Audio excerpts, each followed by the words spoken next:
Suddenly I saw in front of me images like a movie, playing everything I had ever done in my life, from the time I was too young to remember any of them.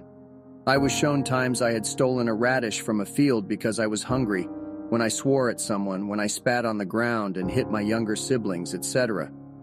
I felt tremendous pain in my heart when those actions were displayed in front of me. I remember vividly trying to avoid watching it, but it was to no avail. While watching those scenes, I felt repentance for the bad actions I had taken deeply from my bones. Like being blown by a strong wind, I was inside a pastel-colored deep fog which blew me to an extremely clean, bright light in the distance. When I arrived, this color, like of a baby chick, encompassed me with feelings of extreme peace. I conversed with an existence that I could not see, and I talked with feelings of thought and felt the answers. I knew there was an existence, a being that was in the distance but could not see. I had no physical body, I just existed inside extreme peace with great-sounding music coming from somewhere.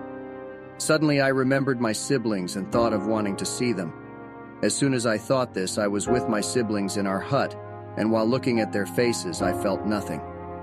As soon as I thought of a place, I was instantaneously there.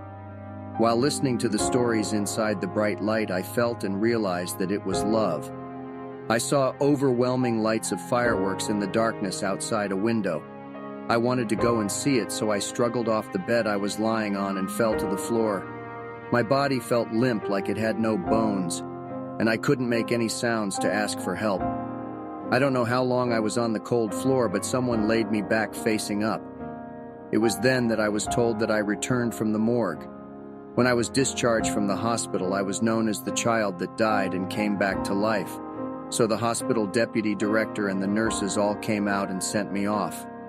While I was resting at home, I would see things that are hidden in people that are walking on the streets, the thoughts that they have in their hearts and where their hurt lies. Knowing what people were thinking as they passed me was fun at first, but seeing it continuously became difficult. Several years later, I went on a business trip with 3 senior work colleagues to Hong Kong. I was able to successfully guide them around from the time we were on the plane, as I had seen it all before. When we arrived in Hong Kong, I remembered a fruit stall in a small alley behind the hotel we were staying at and purchased a bunch of bananas to the amazement of my colleagues. When I go overseas, I'm able to go around like a local because I recognize the streets I saw during the experience. Even now, I am able to see people differently, and after retirement, I am currently lecturing around giving talks on life and death. I am working hard to bring to the public discussions of life after death and the meaning of dying well. This story was shared by Bayun SS and happened in 1966 or 1967.